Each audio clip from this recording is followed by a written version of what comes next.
माँ जी, शीला रसोई में पकोड़े तल रही है, मैं बस लेकर आई। हे भगवान, मेरा धर्म भ्रष्ट कर दिया तूने। अब तो गंगा जल से शुद्धिकरण करना होगा। दूसरे दिन, माँ जी, मैंने नाश्ता बना दिया है, ऑफिस जा रही हूँ। पर अभी तो घर का सारा काम पड़ा है। शीला आती ही होगी, झाड़ू पोछा बर्तन कपड़े वो सब कर लेगी। हमारे जमाने में घर का सारा काम हम ही करते थे। जी माँ जी, आप बहुत होशियार हैं, मैं घर ऑफिस दोनों नहीं संभाल पाती। तो जरूरत क्या है घर से बाहर जाकर चाकरी करने की। वैसे भी घर का काम खुद करने से घर में बरकत आती है, समझी। पर माँ जी। पर वर कुछ नहीं, इस महीने की पगार मिले फिर ऑफिस बंद। हाँ। रात को नीरू तेजस से कहती है, सुनिए जी, माँ जी बोल रही थी कि मैं नौकरी छोड़ दूं। वैसे ठीक ही तो है, अभी तुम्हें आराम की जरूरत है। फिर भी आराम कहाँ, शीला को छुड़ाने के लिए बोल रही थी। तो अब 24 घंटे में इतना काम तो कर ही सकती हो। पर जॉब पसंद है मुझे, घर पर मन नहीं लगेगा। अगले दिन जब दोनों ऑफिस के लिए निकल रहे थे, मेरी तो कोई कीमत ही नहीं है इस घर में। माँ जी, आजकल महंगाई बहुत है, रहन सहन भी बदल गया है, दोनों नौकरी करते हैं तभी ठीक रहता है। अच्छा, तू कहना क्या चाहती है, मेरा बेटा तुझे बिठा के खिला नहीं सकता? तू ही इस घर का खर्च चला रही है, हैं? नहीं माँ जी, मेरा वो मतलब नहीं था।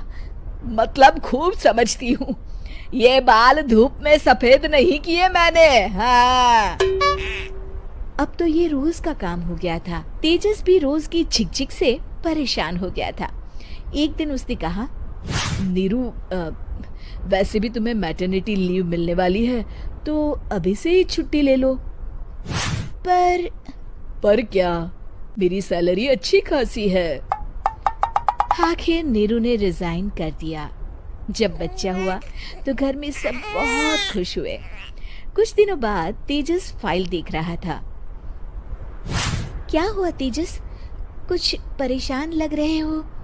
अब हाँ, वो हमारी जितनी सेविंग्स थी वो तो हॉस्पिटल में और छठी के फंक्शन में खत्म हो गई है नीरू। और अभी वैसे मंदी चल रही है तो मैं बोल रही थी कल मुन्ना को हेपेटाइटिस का टीका लगवाना है।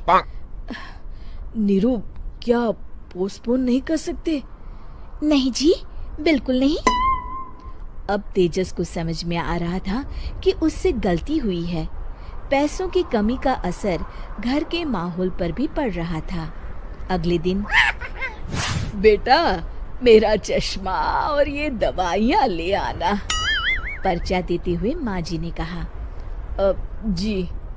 तेजस, मुन्ना के लिए दूध का डिब्बा और डायपर भी ले आना, और ये किराने के सामान की लिस्ट है, इसे भी लाना है। तेजस गुस्से में लिस्ट मरोड़कर फेंकता है और चिल्लाता है, पैसे क्या पेड़ पर उगते हैं? ये ले आना, वो ले आना। अरे, पर ये जरूरत का सामान ही है। वो गुस्से में बिना कुछ कहे ऑफिस चला गया। अरे लंच तो ले जाइए। नीरू दौड़कर डिब्बा पकड़ाती है। एक दिन खाना खाने के बाद, नीरू, अब तो मुन्ना कुछ बड़ा हो गया, तो अब तुम वापस ज्वाइन कर लो ना जॉब। पर इस रिसेशन में जॉब मिलना बहुत मुश्किल है। ट्राई तो करो। फिर मुन्ना? माँ जी है ना, और एक फुल टाइम मेड भी लगा लेंगे। पर माँ जी, उन्हें तो पसंद नहीं। तभी माँ जी वहाँ आ जाती है और प्यार से नीरू के सर पर हाथ फेरते हुए बोलती है, अब मेरी समझ में आ गया बहू, पहले के और अब के समय में अंतर है। तुम काम शुरू करो, मुन्ना की जिम्मेदारी मेरी। मेरी प्यारी माँ जी। ये कहकर नीरू उनके गले लग गई।